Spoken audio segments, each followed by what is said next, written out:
ప్రభుత్వ మెడికల్ కాలేజీలు ఏవైతే జగన్మోహన్ రెడ్డి గారి ఆధ్వర్యంలో మంజూరు కాబట్టి ఈరోజు వివిధ దశల్లో అవి నిర్మాణం చేస్తున్నారు.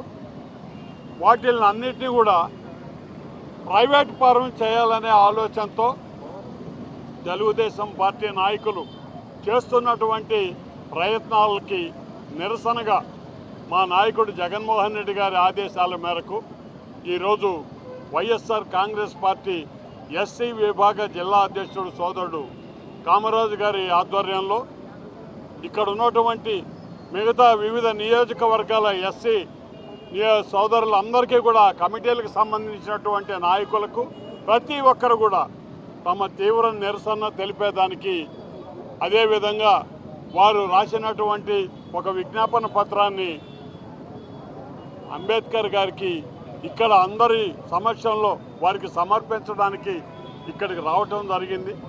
మరి ఈ సందర్భంగా ఒక్క రెండు విషయాలు, పిల్లల చదువు ఎంతో అవసరం, అభివృద్ధి అనేది కేవలం చదువుతో సాధ్యం అవుతుంది అనేటటువంటి అంబేద్కర్ గారి ఆశయాలకు అనుగుణంగా 1వ తరగతి నుంచి నాడు నేడు ఆధ్వర్యంలో ఆ రోజు మామూలు గ్రామీణ ప్రాంతాల బడులు కూడా ఎంతో గొప్పగా నిర్మాణం చేసినటువంటి జగన్మోహన్ రెడ్డి గారి ముందు చూపులో భాగంగా పేద బడుగు వర్గాలు ఏ కులమైనా సరే ఏ మతమైనా పేదవాడికి చదువుకుంటానంటే ఆ వైద్యంలో వచ్చే సీటు అతనికి అందుబాటులో ఉండాలనే ఆలోచనతో 17 మెడికల్ కాలేజీలు ఆయన తీసుకొని రావటం జరిగింది.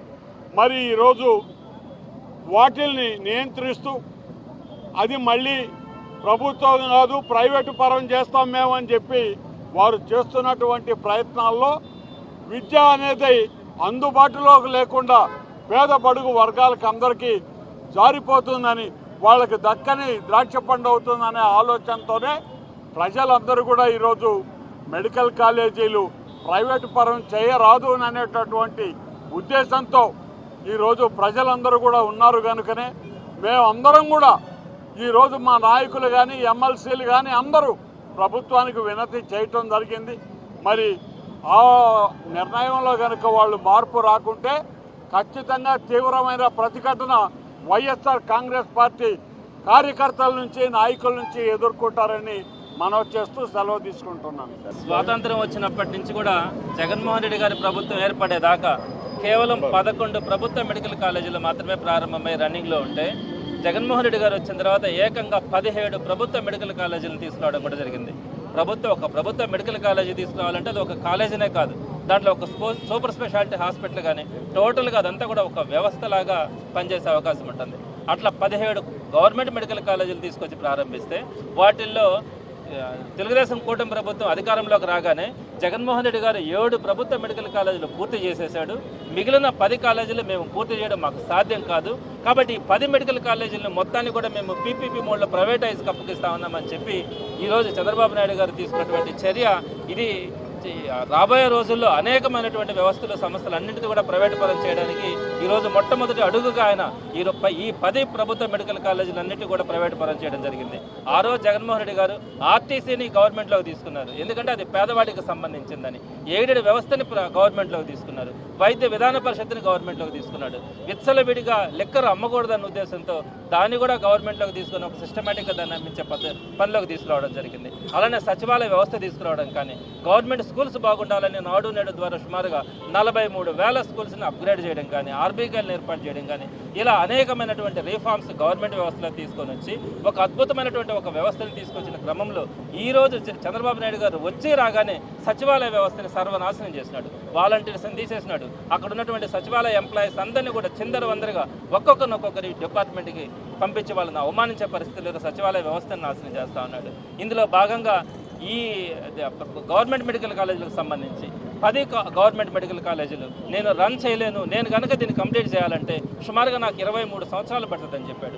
కేవలం జగన్మోహన్ రెడ్డి గారు ప్రారంభించినటువంటి 3 సంవత్సరాల్లోనే 6 కాలేజీలు కంప్లీట్ చేసి ఇంకొక కాలేజీని కూడా ఆల్మోస్ట్ పూర్తి చేసి 7 కాలేజీలను కంప్లీట్ చేసినారు. అయితే మీరు 10 కాలేజీలు నాకు కంప్లీట్ చేయాలంటే 23 సంవత్సరాలు పడుతుంది. కాబట్టి నేను కంప్లీట్ చేయలేనని చెప్పడానికి కొంచెమైనా కూడా సిగ్గుపడాల్సిన అవసరం కూడా ఉంటుంది. సో అవన్నీ కూడా వదిలేసి కేవలం జగన్మోహన్ రెడ్డి గారు తీసుకొచ్చినారు. ఈ ఘనతంతా కూడా జగన్మోహన్ రెడ్డి గారికి పోతుందన్న ఆలోచనతో వాటిని తీసుకొని ఈరోజు ప్రైవేట్లో పెడితే సుమారుగా ₹1 కోటి నుంచి ₹3 కోట్ల కూడా ఒక్కొక్క సీటు అమ్ముకునే పరిస్థితి రోజు ప్రైవేట్లో మనం చూస్తూ ఉన్నాం. కాబట్టి ఈ వ్యవస్థని నేను ఒక మాట చెప్తా ఉన్నాను, ఒక తల్లికి 9 నెలలు గర్భం దాల్చి 9 మాసాలు మోసి ఒక బిడ్డను కనిన తర్వాత ఆ బిడ్డ బాగోగులు చూసుకోవాలంటే ఆ బిడ్డ ఎంత ఆ తల్లి ఎంత కష్టపడుతుంది అనేది అందరికీ తెలుసు. ఆ విధంగా ఈరోజు జగన్మోహన్ రెడ్డి గారు ఈ 17 కాలేజీలని పర్మిషన్స్ తీసుకురావడానికి కానీ వాటికి సంబంధించినటువంటి అన్ని అనుమతులను తీసుకొని వచ్చి ప్రారంభించిన తర్వాత ఆ పెయిన్ అన్నది జగన్మోహన్ రెడ్డి గారికి తెలుస్తుంది. ఈ రోజు అవేమీ లేకుండా నువ్వు వాటన్నింటినీ కూడా ఎవరో ఊళ్ళో వాళ్ళు పుట్టించిన బిడ్డని నువ్వు అమ్ముకున్నట్టుగా ఈరోజు ఆ గవర్నమెంట్ కాలేజీలన్నింటినీ కూడా అమ్మేసుకొని దాన్ని ప్రైవేటైజ్ చేసి అది కూడా మీ బినామీలకు అమ్ముకున్నటువంటి తీరు చూస్తే ఈరోజు ప్రజలందరూ కూడా ఎంత బాధపడుతున్నారో మీకు అర్థం కావట్లేదు. ఇది తప్పకుండా రాబోయే రోజుల్లో ప్రజా పోరాటం అవుతుందని కూడా వైఎస్ఆర్సీపీ తరఫున తెలియజేస్తాను. వైఎస్ఆర్ కాంగ్రెస్ పార్టీ రాష్ట్ర అధ్యక్షుడు, మాజీ ముఖ్యమంత్రి వర్యులు, మా ప్రియతమ నాయకులు శ్రీ వైఎస్ జగన్మోహన్ రెడ్డి గారి సూచన మేరకు రాష్ట్ర ఎస్సీసెల్ అధ్యక్షుడు సుధాకర్ బాబు నాయకత్వంలో ప్రతి జిల్లాలో కూడా ఎస్సీసెల్ ఆధ్వర్యంలో మహనీయుడు బిఆర్ అంబేద్కర్ గారి దగ్గరికి వెళ్ళి వినతి పత్రాన్ని సమర్పించాలనేటువంటి నిర్ణయం తీసుకున్నటువంటి నేపథ్యంలో ఈ జిల్లాలో కూడా నెల్లూరు జిల్లా ఎస్సీసెల్ అధ్యక్షులు సోదరులు కామరాజు గారి ఆధ్వర్యంలో నియోజకవర్గాలకు సంబంధించినటువంటి ఇన్ఛార్జీలు, శాసన మండలి సభ్యులు, స్థానికంగా ఉన్నటువంటి విద్యావేత్తలు, ఎస్సీ విభాగాలకు సంబంధించినటువంటి వివిధ సంఘాల నాయకులు, ప్రజలు అందరితో కలిసి మహనీయుడు బిఆర్ అంబేద్కర్ గారికి వినతి పత్రం సమర్పించడం జరిగింది. ఎందుకు ఈరోజు బిఆర్ అంబేద్కర్ గారి దగ్గర వినతి పత్రం సమర్పించామంటే ఆయన రాసినటువంటి రాజ్యాంగం, మనం అనుసరిస్తూ ఆచరిస్తున్నటువంటి రాజ్యాంగం, విద్య వైద్యం అనేటువంటి రెండు కూడా రాష్ట్ర ప్రజల ప్రాథమిక హక్కు, దానిని ప్రభుత్వాలు అందించాలి ప్రజలకు అనేటువంటిది ఆయన స్పష్టంగా రాజ్యాంగంలో పేర్కొనడం జరిగింది. ఈరోజు ఆ రాజ్యాంగ స్ఫూర్తికి విఘాతం కలిగించేటువంటి విధంగా ఎవరు ఎన్ని విధాలు మాట్లాడినా చెమిటివాడి ముందు శంఖం ఊదినట్టుగా నా పని నాదే అన్నట్టుగా చంద్రబాబు నాయుడు ఈరోజు మెడికల్ కాలేజీల ప్రైవేటీకరణకు సంబంధించి రంగం సిద్ధం చేసి ముందుకు వెళ్ళడం జరుగుతుంది. చంద్రబాబు నాయుడు ముఖ్యమంత్రిగా ఉన్నటువంటి కాలంలో ఒక్క మెడికల్ కాలేజీ కానీ రాష్ట్రంలో ఒక్క మెడికల్ సీట్ కానీ అదనంగా వచ్చినటువంటి పరిస్థితి లేదు. ఈరోజు 17 మెడికల్ కళాశాలలు పెట్టి వాటిల్లో 5లో అడ్మిషన్లు పూర్తయ్యి మరో 2 దాదాపుగా కాలేజీలు పూర్తయ్యేటువంటి పరిస్థితి వస్తే, ఇటువంటి నేపథ్యంలో 10 మెడికల్ కాలేజీలు వివిధ దశల్లో పురోగతిలో ఉంటే అవి దాదాపుగా పూర్తి చేయడానికి అవకాశం ఉంటే వాటన్నిటినీ నేను ప్రైవేటైజ్ చేస్తాను, నాకు సంబంధించినటువంటి బినామీలకు అమ్ముకుంటాను అంటూ చంద్రబాబు నాయుడు తీసుకున్నటువంటి నిర్ణయాన్ని ఈరోజు మేము కాదు, పార్టీ కాదు, యావత్ రాష్ట్ర ప్రజలు ఈ సమాజం నిరసించేటువంటి పరిస్థితి ఏర్పడింది.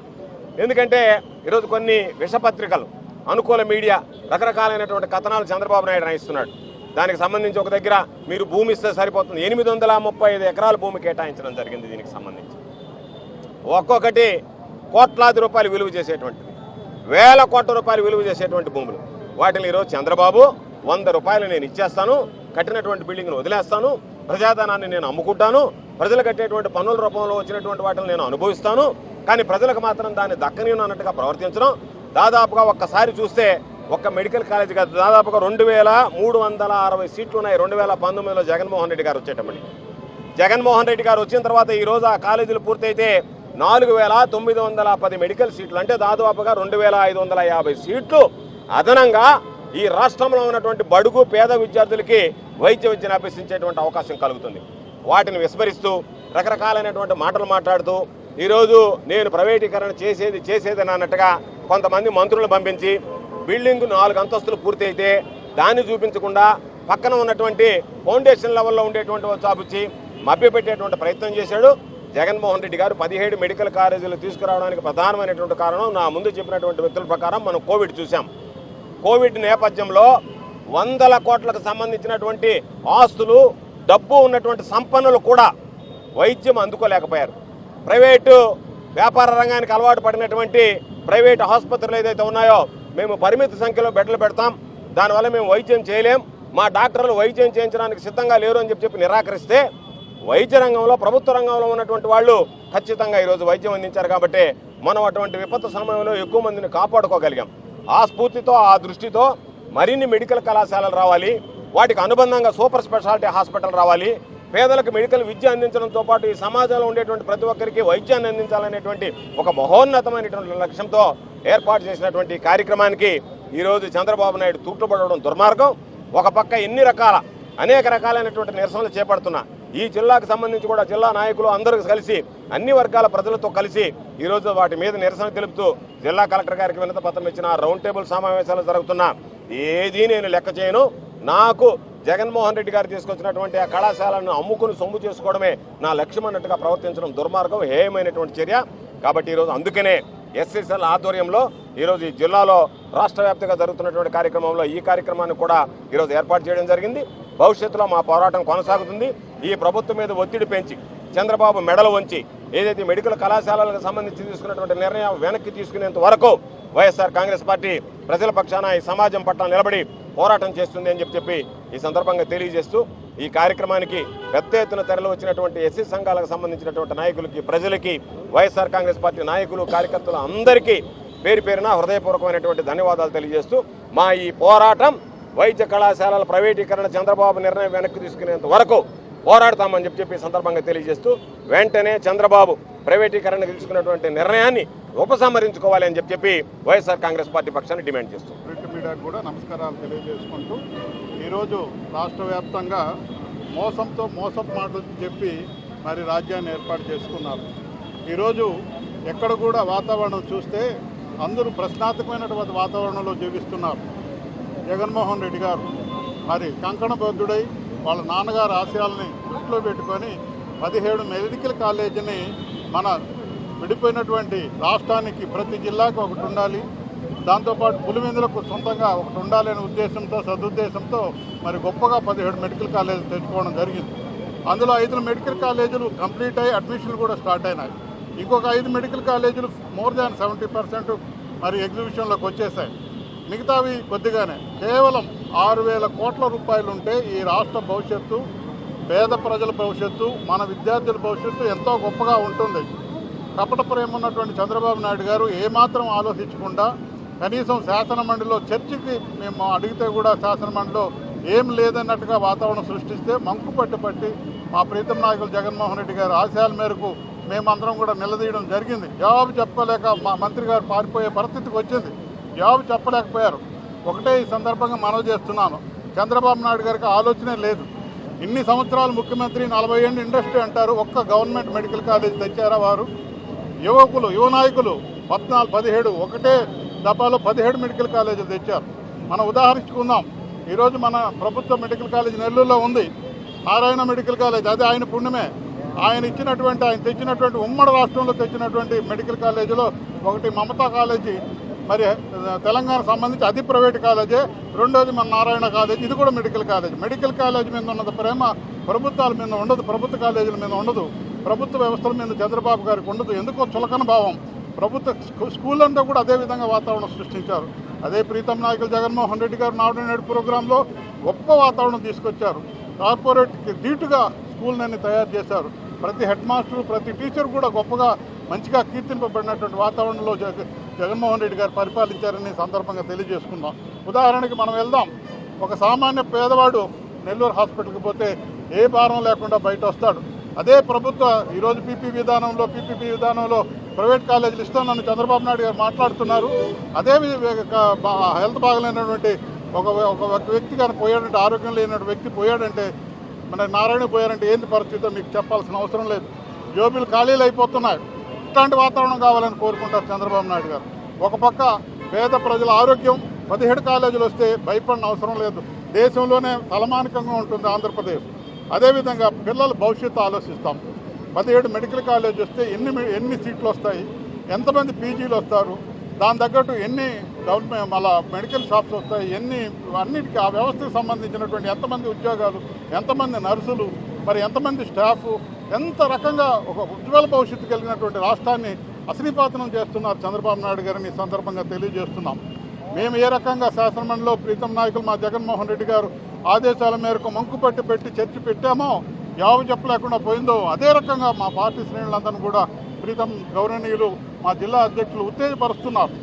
ఉత్తేజపరిచి మరి కార్యకర్తలు ఇది మనం పోగొట్టుకోకూడదు, రాజకీయాలు అతీతంగా పోరాటం చేద్దాం, సాధించుకుందాం అనే ఉద్దేశంతో ఈరోజు ఎస్సీ విభాగం ముందుకు రావడం, కామరాజ్ గారి నాయకత్వంలో మరి అందరినీ సమీకరించి ఎస్సీలందరినీ కూడా భవిష్యత్తులో ప్రశ్నార్థకం అవుతుంది. ఈరోజు అందరూ కళ్ళు తెలవాలి, పేదలందరూ కళ్ళు తెరవాలి, పేదలు తెరిస్తేనే భవిష్యత్తులో మరి మంచి వాతావరణం ఉంటుందని ఈ సందర్భంగా తెలియజేసుకుంటాం.